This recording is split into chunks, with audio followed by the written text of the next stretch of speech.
যেভাবে গরম পড়েছে একদম কিছু ভালো লাগতেছে না, এত গরম পড়তেছে। তো আজকে একদম সিম্পল অনেক লোভনীয় একটি ভর্তা তৈরি করব। তো এই ভর্তাটা একদম ছোট বড় সবার পছন্দ হবে, খেতে মাশাআল্লাহ অনেক অনেক মজা। তো দেখুন এখানে আমি ইসা শুটকি নিছি, তারপরে এখানে নিছি হলো তিত করলা, 3টি তিত করলা নিছি, তারপরে এখানে বড় বড় সাইজের এখানে পেঁয়াজ 3টি, রসুন সবগুলো এগুলো আমি কুটি নিব। কুটি তারপরে ভালো করে পরিষ্কার করি ধুয়ে নিব। তো এখানে একদম পাতলা পাতলা করে আমি তিত করলা কুচাই নিছি। তো এখানে 3টা নিছি, 3টা কিন্তু আমি এখানে কুচাই নিই না, এখানে 2টা তিত করলা লইছি। তো একদম এখানে তেল বেশি করে দিয়ে এখানে মুসমুসে করে আমি তিত করলা তেলের মধ্যে ভাজি নিব। তারপরে দেখুন এখানে পেঁয়াজের পরিমাণ একটু বেশি দিতে হবে। তো পেঁয়াজ রসুন দুটোটা আমি একসাথে এখানে ভাজি নিব, যেন আপনার রসুনটা যেন তেলের মধ্যে যেন একদম মজে যায়।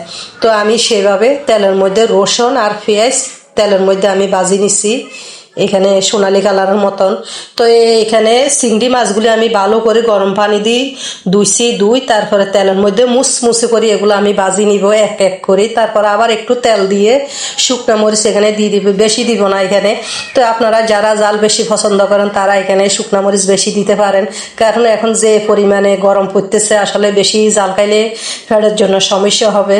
তাই এখানে আমি অল্প করে এখানে 4-5টা এখানে শুকনো মরিচ তেলের মধ্যে ভাজি। তো আমি এখানে পরিমাণ মতন লবণ দিয়ে এখানে শুকনো মরিচগুলা গুঁড়ি করে নিব। গুঁড়ি করে নিয়ে তারপরে এখানে এক এক করে আমি সবগুলো এখানে হাতের সাহায্যে আমি মেখে নিব। তো দেখতে পাচ্ছেন কত সুন্দর কালার, মাশাআল্লাহ একদম মুসমুসে হয়ে গেছে। কিন্তু আপনার কিন্তু পোড়া যাইলে হবে না, পোড়া যাইলে কিন্তু তিতা হয়ে যাবে, খেতে কিন্তু ভালো লাগবে না। তো দেখুন আমার ভর্তাটা কেমন লাগতেছে আপনাদের থেকে, একদম মুসমুসে হয়ে গেছে। তো খুব সুন্দর মাশাআল্লাহ খেতে। তো এই ভর্তাটা আশা করি একদম ছোট যারা আছে ছোটরা মানে এই ভর্তাটা খেতে মন চাইবে, একদম একটু একটু তিতা লাগে না, অনেক অনেক মজা লাগে গরম ভাতের সাথে।